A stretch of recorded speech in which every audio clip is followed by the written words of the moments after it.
मुंबई महानगरपालिकेच्या निवडणुकीचा माहोल आता तापताना दिसतोय। निवडणूक म्हटलं की मतदारांना आकर्षित करण्यासाठी उमेदवारांकडून वेगवेगळी प्रलोभनं दाखवली जातात। याचाच एक प्रकार चेंबूरच्या वॉर्ड क्रमांक 142 मध्ये घडल्याचा आरोप ठाकरेंच्या सैनिकांकडून करण्यात आलाय। माजी खासदार आणि शिंदेच्या शिवसेनेचे नेते राहुल शेवाळे यांच्या पत्नी कामिनी शेवाळे यांच्याकडून वॉर्ड क्रमांक 142 मध्ये महिलांना साड्यांचं वाटप करण्यात आल्याचा आरोप केला गेलाय। या घटनेचा विरोध करत ठाकरेंच्या सैनिकांनी वाटप करण्यात आलेल्या साड्यांची होळी करत निषेध नोंदवलाय।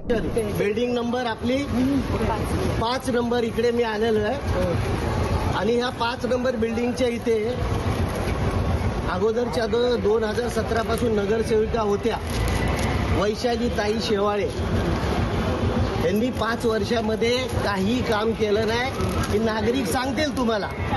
कामिनी मॅडम आत्ता कामिनी शेवाळे आता उभे आहे, पण वैशाली शेवाळे हे अगोदर नगरसेवक होते। तर 5 वर्षामध्ये वैशाली शेवाळेने बघा काय काम केलं, ही कामाची हालत बघा। आता हे पूर्ण प्रायव्हेट यार इकडे आहे ना,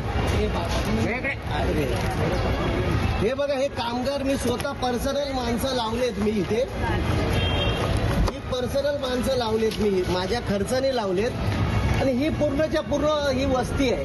हे माझं काम नाही, परंतु एक माणुसकीच्या दृष्टिकोनातून हे काम करायचा मी प्रयत्न केला आणि मला कोणी सांगितलं नाही।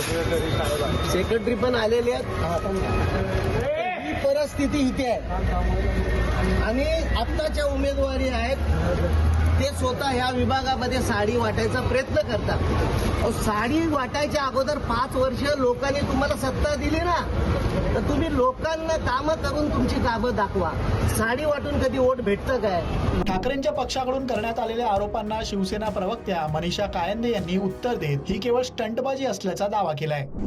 बघा, उभाटा गटाकडे आता कुठलाही मुद्दा राहिला नाही। कालच्या निवडणुकीचे जे निकाल आले आणि शिंदे साहेबांना जे घवघवीत यश आणि महायुतीला मिळालं, त्याच्यानंतर त्यांच्या पायाखालची जमीन सरकली आहे आणि म्हणून अशी काहीतरी स्टंटबाजी करायची, स्वतःच कुठनं तरी साड्या आणल्या असतील आणि स्वतःच त्या पेटवून दिल्या असतील। त्यामुळे हे असे स्टंट करण्याची सुरुवात आता त्यांची झालेली आहे। कामिनी शेवाळे यांची काही उमेदवारी जाहीर झाली नाही किंवा कोणाचीच अजून उमेदवारी अर्ज देखील भरलेले नाहीयेत कोणी, ती तारीखही अजून यायची आणि त्यामुळे हा केवळ एक स्टंट आहे राहुल शेवाळे आणि कामिनी शेवाळे यांना बदनाम करण्याचा। दरम्यान या प्रकारामुळे या वॉर्डातील राजकारण चांगलंच तापलेलं पाहायला मिळतंय आणि निवडणूक जवळ येईल तसं ठाकरे आणि शिंदे गटातील लढत आणखी तीव्र होण्याची शक्यता आहे।